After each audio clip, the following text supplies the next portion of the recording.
আজ চলে এসেছি স্যামসংয়ের একটি এলইডি টিভি ইনস্টলেশন করার জন্য। দেখতেই পাচ্ছেন আপনাদের সামনে 108 centimetre crystal ultra HD 1 star annual energy 162। ঠিক আছে, তো চলুন এটাকে আনবক্সিং করা যাক। তার আগে প্যাকেটটা আনবক্সিং করে নিই।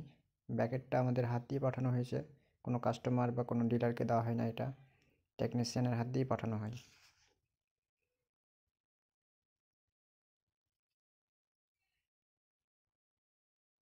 তো দেখতেই পাচ্ছেন দুটো টেবিল স্ট্যান্ড দিয়েছে, যদি কেউ দেওয়ালে না লাগিয়ে টেবিলের মধ্যে রাখে সেই কারণে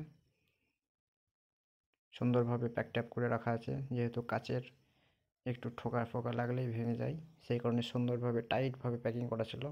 এটাকে ফাইনালি আনবক্সিং করে ফেললাম। রাত্রে ক্যামেরা, সেই কারণে আবছা দেখাচ্ছে। এটা টিভির ভবিষ্যৎ ফিচার্স। ঠিক আছে, স্মার্ট টিভি দেওয়ালে লাগানো কমপ্লিট। এবার টিভিটাকে অন করলাম, এর সঙ্গে ওয়াইফাইটা কানেক্ট করে দেবো এবং ঠিকঠাক চলছে কিনা সেটা দেখে নেব। এর সাউন্ডটাও খুব সুন্দর সাউন্ড, আপনারা দেখতে পাচ্ছেন। সত্যি একটি অসাধারণ টিভি, যেন সিনেমা হলে এসেছি মনে হচ্ছে।